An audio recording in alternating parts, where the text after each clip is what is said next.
Unpack your purpose. His plans for you are good. There's hope in your future like he said it would. Unpack your purpose.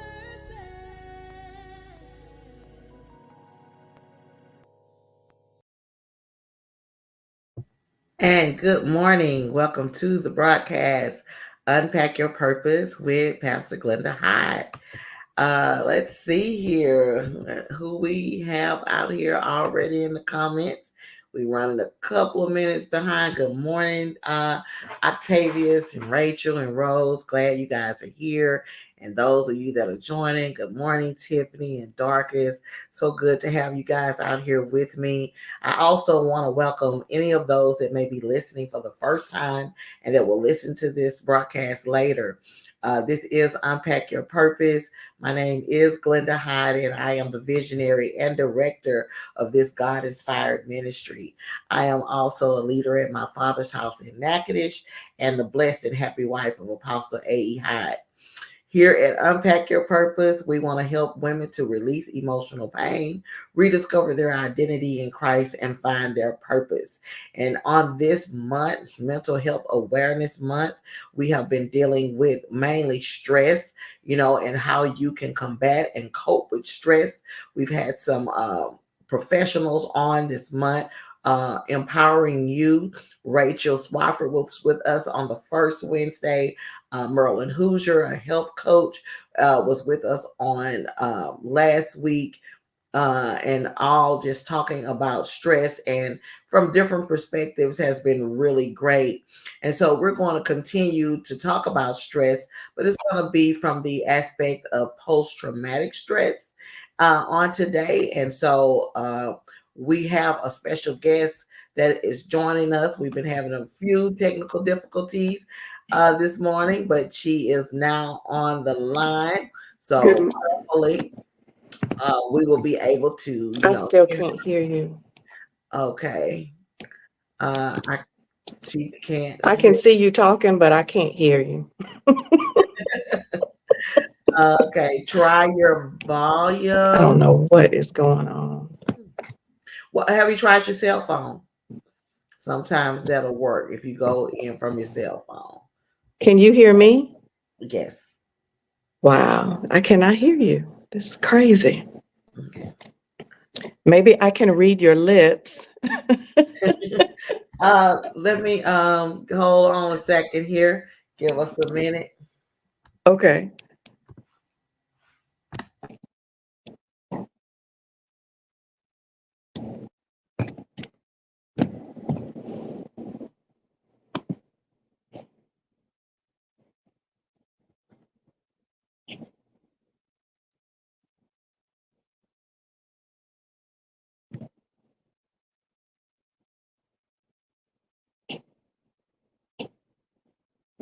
Okay.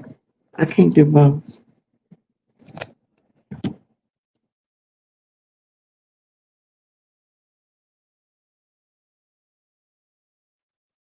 So it won't let me take a phone call and be the mic has to do one thing or the other. It won't let me do both. All right, can you hear me now? This must have been a really, really important topic because we are having technical difficulties, and there must be something in the atmosphere that does not want individuals to know and understand what trauma is and how it impacts them in relationships. I've never had these kinds of issues with you before. Wow. Yes, this is and she can't hear me, so no need of me talking to her, right? I can see your lips moving, but I'm not sure what you're saying. I can kind of read what you're saying, so I don't know. We'll just have to play this thing by ear and see how it goes. If you were to go down and go through some of the questions you and I talked about down the list, I'd probably be able to follow you. Yeah. Okay. You go ahead. Tell us. Okay. So I'm looking at your mouth moving. So you want me to introduce myself? Okay. All right. Well, my name is Melissa And McKinney, keep going. and I'm a licensed clinical social worker. I work for Be Inspired Counseling. I've been with them now for the last 2 years, and I've been a social worker probably for the last 12. I really enjoy what I do, and I'm very honored to have Pastor Hyde invite me to be a participant on the show and to talk with all of you about post-traumatic stress disorder and signs and symptoms and how it can impact you in relationships.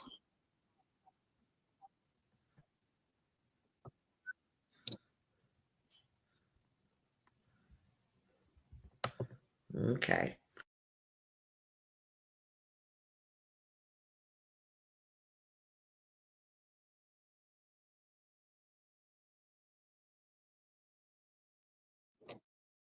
So, do you want me to start by talking about what post-traumatic stress disorder is? Okay, all right. So, for those of you who, post-traumatic stress disorder, trauma is now the big buzzword. You hear trauma spoken everywhere. It doesn't matter whether it is in community, in church, everyone is now talking about trauma.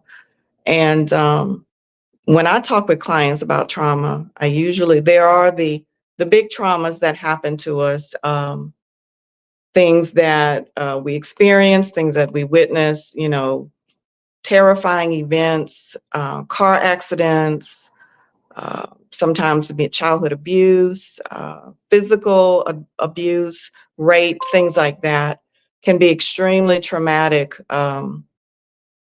Sometimes even changing jobs can be traumatic. The loss of a loved one can be traumatic. Being an individual who participated in wars can be a traumatic experience. And so sometimes with trauma and PTSD, symptoms include flashbacks, nightmares, severe anxiety, and uncontrollable thoughts. And I work with a lot of individuals with trauma. I have trained in a couple of techniques that are specific to helping individuals to move past the trauma and to attempt to live, fulfilling lives and not being stuck in those places.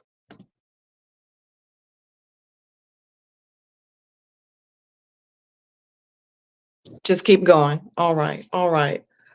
Well, one of the questions that Pastor Odd wanted me to consider was, under what circumstance is a person more likely to experience PTSD? Um, there are a number of contributing factors I find that, or circumstances that can lead to that. Some of the things that I just talked about are those situations.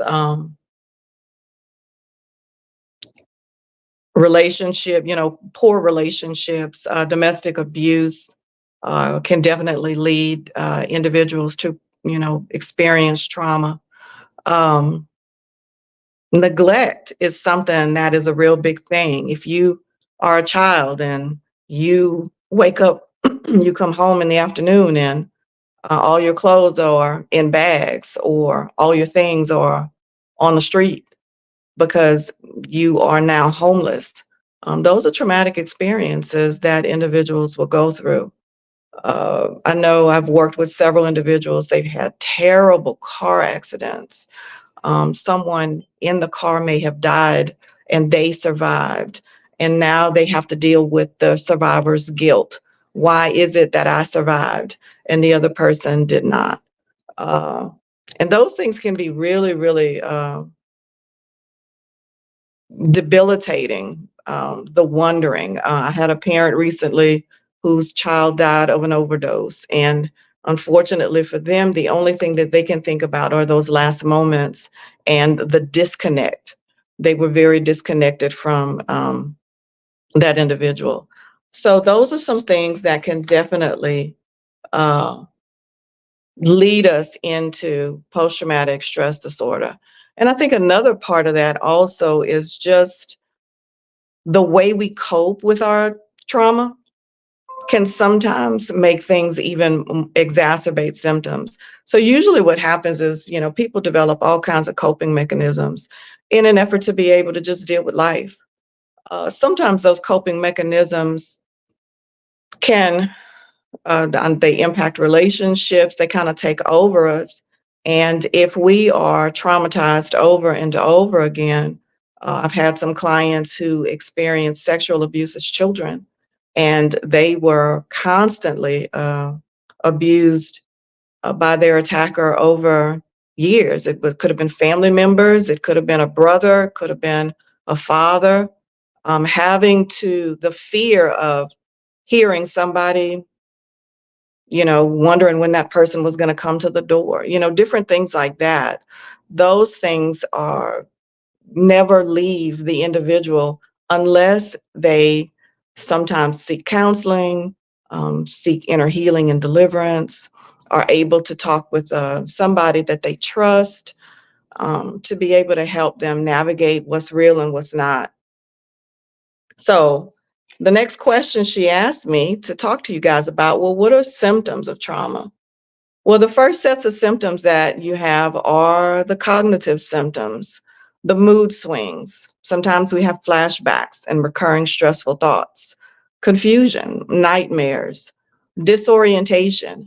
And when we're disoriented, it just kind of means we are here, but we don't necessarily feel like we're here. We feel like detached from reality at times. I've had individuals come into my space and they feel so disoriented that they're looking at their hands. They know that their hands are real, but they don't feel real in those moments. And there are several things that you can do to help people to be present and stay present in the moment.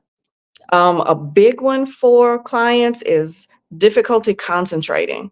I have often found that sometimes individuals who get diagnosed with ADHD, if you actually research their trauma history, you find out they have a pretty significant trauma history, and maybe some of those ADHD symptoms, or they mirror trauma symptoms.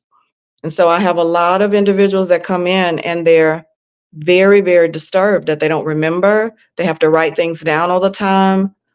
They are gaps of their memory that are lost to them.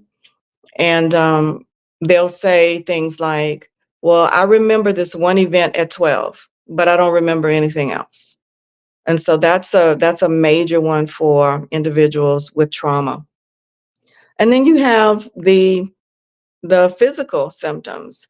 You might be edgy, you might not be able to sleep at night, you have insomnia, changes in sleep and eating patterns. Maybe you eat too much, maybe you don't want to eat at all. I've found that individuals with trauma can sometimes develop, they do binge and purge. So they'll develop eating disorders. Uh, Sometimes as a result of the trauma, it just kind of depends. There's sexual dysfunction. Sometimes individuals in sexual abuse, they are no longer able, they don't feel comfortable with their partner, and sex is not something that's enjoyable for them. They may have major body aches and pains. I've recently worked with some individuals with fibromyalgia, and when you talk to them about their trauma history, it's extensive. And there are studies now that kind of show that there is a correlation between fibromyalgia pain and trauma. They're always alert, always on the lookout, always waiting for the shoe to drop. Like, when is something going to go wrong? They are tired. They are exhausted. When they are in panic mode, their heart rate is very, very rapid. They're easily startled, and they can have digestive problems. Some behavioral things to look for: increased social isolation and withdrawal, lack of interest in enjoyable things, and avoidance of activities. And these are some of the things that happen when we're depressed. So some of the behavioral stuff may mirror and look like depression. And so when you're noticing that your loved one is isolating more, they don't want to engage with you, what they used to do, if they used to like to enjoy walking and now They just want to sit on their phone and scroll or watch TV. Those are sometimes some things to look for, noticing those subtle changes. And then the physiological stuff or the psychological things, constant overwhelming fear, obsessive compulsive behaviors, um, detachment from emotions and personal relationships. So you'll find that individuals will detach for safety. It is the one thing that has kept them surviving their life. And for the other person who's in that relationship, they may not understand that detachment. There's a huge lack of trust. Um, and most individuals, they can talk to you about their trauma in overviews or statements, but you may find that they are somewhat detached from all of the emotion because they've learned how to tell the story, but they've learned how to tell the story without experiencing the emotion with it. It's just like some random facts now. Some individuals can't tell their story at all. They will begin, even the idea of having them to think about those experiences will cause them to uh, have heart palpitations. They will have tremors in the body. They'll shake. They shake uncontrollably. Uh, Shame is so huge in trauma, depending on the type of trauma it is. Individuals have such difficulty with the shame and guilt. I've had childhood survivors of sexual abuse who still believe that it's their fault that the abuse happened to them, even though the adult, and and in trying to help them, if you tell them, well, the adult was the responsible party, initially they're not going to respond to that very well. And so you have to learn how to communicate with them, uh, validate their emotions, not tell them how to feel in a situation. I've learned through therapy and counseling that however a person feels is how they feel. And I don't have the right to invalidate that feeling. What I try to do in a therapy session is to validate where they are and hopefully give them tools to be able to move them from one place to the next. But it takes time. And complex trauma is really, really difficult.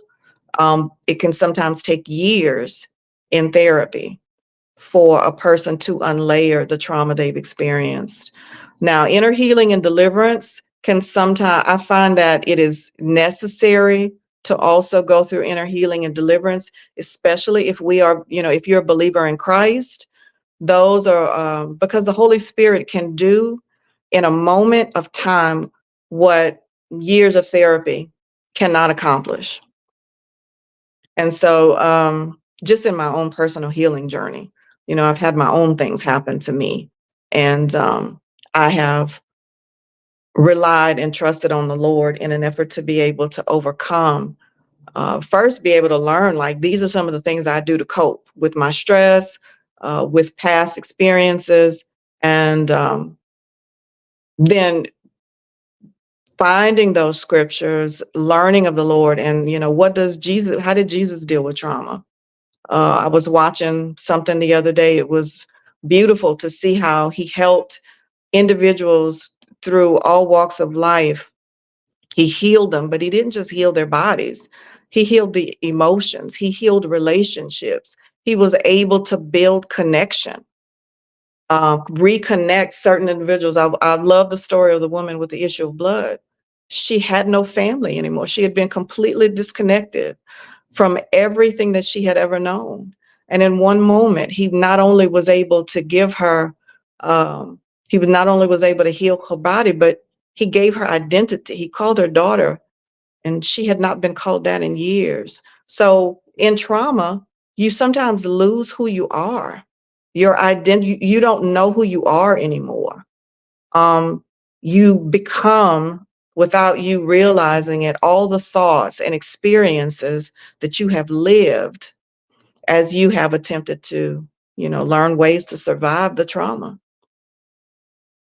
So it's a really, really big issue. And, I'm so glad we're having this discussion. Um, because sometimes people think they're crazy, and the truth of the matter is they're not. They think they're going insane, and they feel extremely misunderstood because it could be the littlest of things that could be setting them off. And because the body remembers every trauma we've ever experienced, like most of the time we focus on emotions and we focus on thoughts, but we fail to address the issues that happen with the body. So the body was there the whole time. And until we really address the issues that happen in the body, that person can easily be retriggered over and over and over again. And so I'm learning as a therapist how to teach people how to calm the body so that the healing can really come. Because the body is designed to heal itself when it knows how. Yeah. Yes. Ooh, this has been some really, really good information that we have been receiving from Melissa on this morning.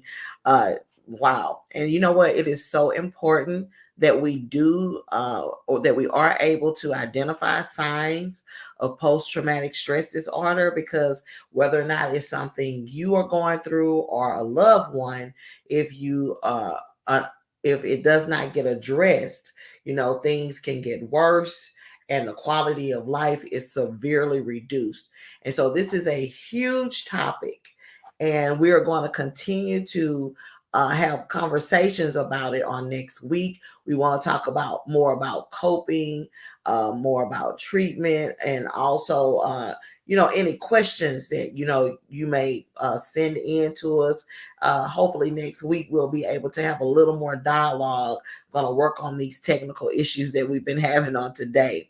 And so I hope that you today were able to glean some information from Miss McKinney here.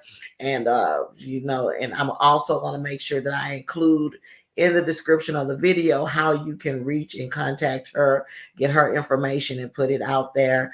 She is a therapist in Alexandria. So we, as I said, have had some very excellent professionals that have been with us on this month.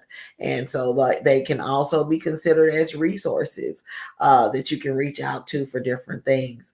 And so thank you guys for being with us and bearing with us through the technical difficulties. I just want to remind you today that we do have a workshop coming up for wives. It is called Wife Life. And a Wife Life workshop we're going to hold in Houston August the 24th.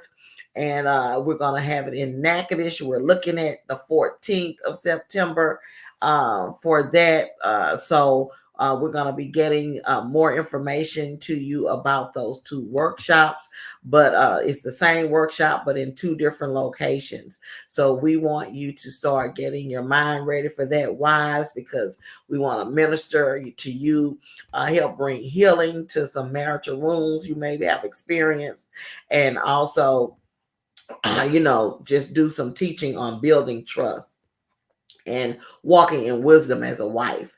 Also, don't forget about the Destiny Circle. I have an email list, Destiny Circle, and if you've already joined it, I hope you are enjoying it. For those that have not, you can receive an encouraging email each week. You also will get a free copy of my online book, Unlocking the Beauty Within, once you join. So please take advantage of that. Also, you can purchase a copy of my devotional, another encouraging spiritual resource, 31-day devotional that I have. And, and I already told you about Wife Life that's coming up. So thank you guys for being with us this morning. Have a blessed day. And I hope you guys had a wonderful Mother's Day, mothers, and that you felt really blessed, loved, and special. And so you have a God blessed day. And we are going to see you guys next week as we continue to talk about post-traumatic stress. So Melissa, you can wave goodbye if you can hear me or not right now. But thank you for being here again with us on this morning. God bless you guys. And we're going to go ahead and we're going to See you next week.